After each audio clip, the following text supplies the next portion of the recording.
सभी को राधे राधे। जय श्री कृष्णा।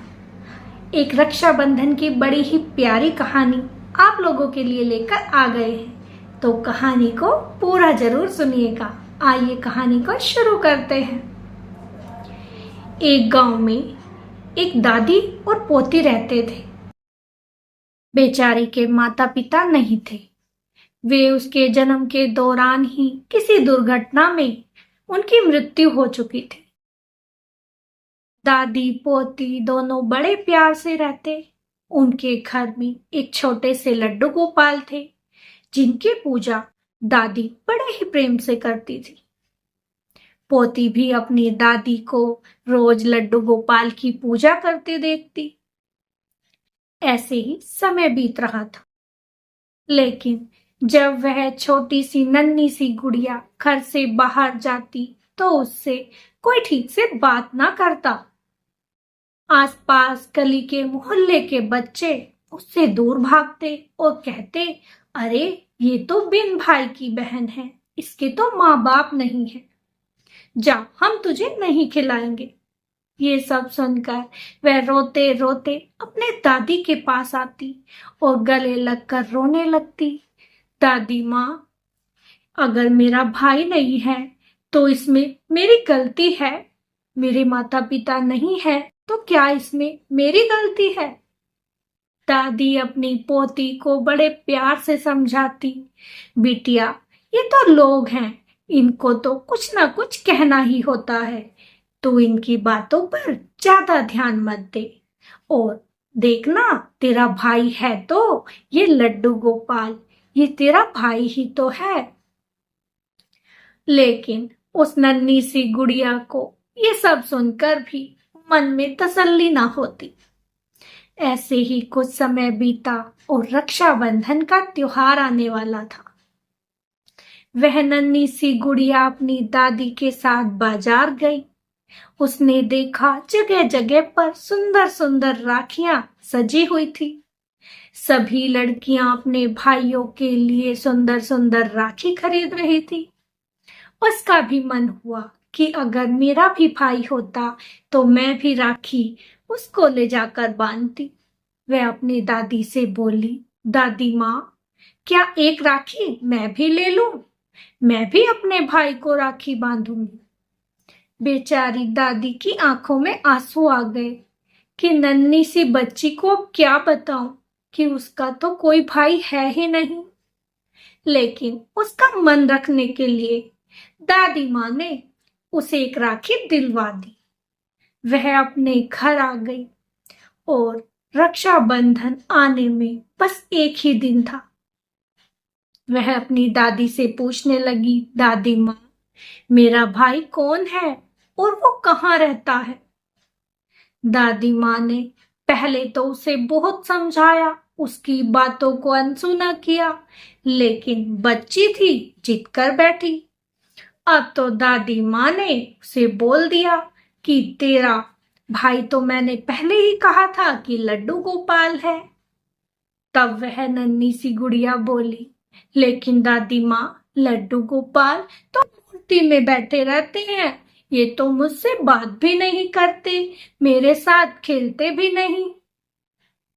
तब दादी बोली, बेटी, है तो वो लड्डू गोपाल ही, लेकिन उनका दूसरा नाम कृष्णा है और कृष्णा जंगल में रहता है।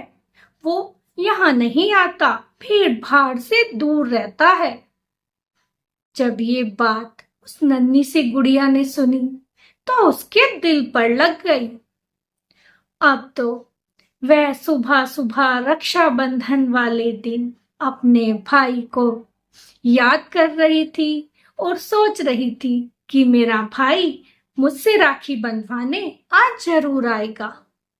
लेकिन वह ना आया। शाम हो गई। अब तो वह उस जंगल की ओर दौड़ पड़ी जिस जंगल के बारे में दादी ने उससे जिक्र किया था कि तेरा भाई तो जंगल में रहता है।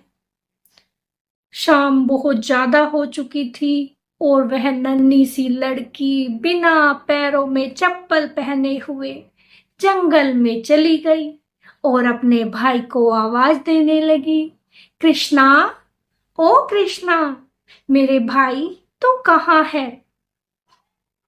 और इधर उधर भटक रही थी, अपने भाई का नाम बड़े प्यार से ले रही थी। उधर कृष्ण भगवान सब नजारा देख रहे थे। जब वह नन्ही सी बच्ची अपने भाई को पुकारती पुकारती उस जंगल के रास्ते से दौड़ी जा रही थी, तो उसके नन्हे नन्हे पैरों में कांटे लग गए और उनसे खून बहने लगा। वह दर्द से कर्रा उठी और अपने भाई को रोते रोते पुकारने लगी, मेरे भाई कृष्णा, तू कहाँ है? ये पुकार सुनते ही कृष्ण भगवान से ना रुका गया। वो दौड़े दौड़े अपनी बहन का कांटा निकालने के लिए जंगल में आ पहुंचे और अपनी नन्ही सी प्यारी सी बहन से बोले, अरे ओ बहना, मैं आ गया हूं। जैसे ही गुड़िया ने ऊपर नजरें उठाई तो एक सुंदर सा सांवला सा लड़का उसके समक्ष खड़ा हुआ था। तब उसने पूछा, भैया इतनी देर क्यों लगा दी? मैं तब से आपको आवाज लगा रही हूँ, दादी माँ घर पर इंतजार कर रही होगी, लेकिन तुम मुझसे राखी बंधवाने नहीं आए। तब कृष्ण भगवान कहने लगे, मेरी लाडो, मैं तो आने ही वाला था, लेकिन उससे पहले तू आ गई। चल अब दोनों साथ में घर जाएंगे। कृष्ण भगवान ने उसके पैरों से कांटा निकाला और प्यार से उसके पैरों पर हाथ फेरा तो उसके जख्म भर गए। वह नन्ही सी गुड़िया तो राखी साथ में लेकर आई थी। वह कहने लगी, भैया जब तक घर जाएंगे बहुत रात हो जाएगी, आप राखी यहीं बंधवा लो। अब तो उसने अपने नन्हे नन्हे हाथों से कृष्ण भगवान की कलाई पर राखी बांध दी और फिर कृष्ण भगवान उसे गांव तक छोड़ने चले गए।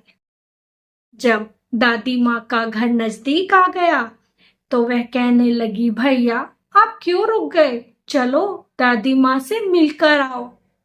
तब कृष्ण भगवान बोले, बहना मैं कल आऊंगा, मुझे कुछ काम है, और उसे वहां छोड़कर वहां से चले गए। उधर दादी अपनी छोटी सी गुड़िया का इंतजार कर रही थी।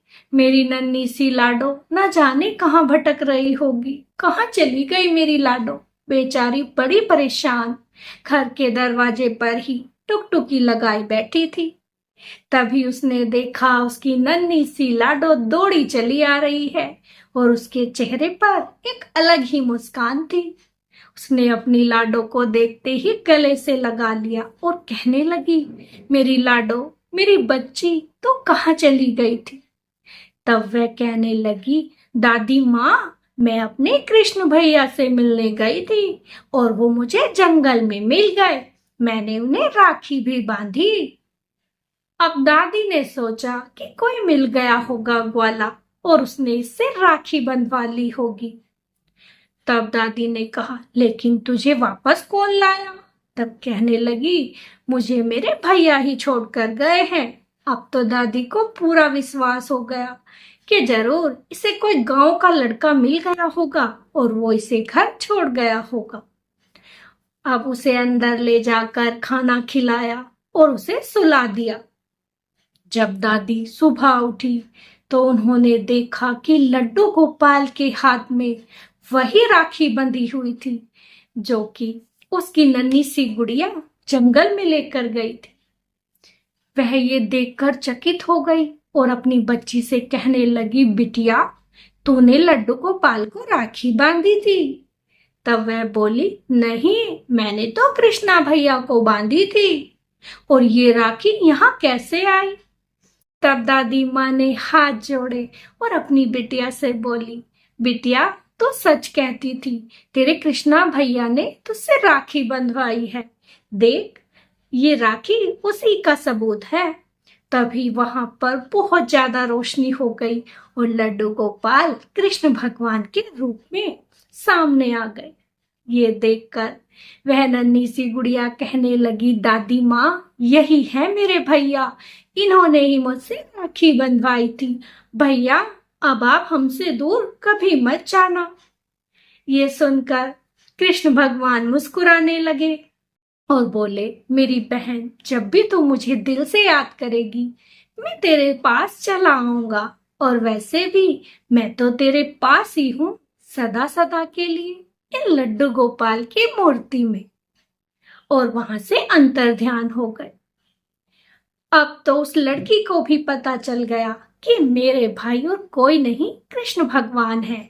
अब तो वह लड्डू गोपाल के साथ ही खेलती और उन्हीं के साथ सारी बातें शेयर करती और धीरे धीरे बड़ी हो गई और हर साल वह लड्डू गोपाल को राखी बांधने लगी। तो आपको ये कृष्ण भगवान और उस नन्ही सी गुड़िया की कहानी कैसी लगी कमेंट में जरूर बताइएगा। अगर अच्छी लगी हो तो हमारी वीडियो को लाइक और चैनल को सब्सक्राइब तो कर ही दिया होगा। तो फिर मिलेंगे ऐसी ही प्यारी प्यारी कहानियों के साथ। तब तक के लिए राधे राधे, जय श्री कृष्णा।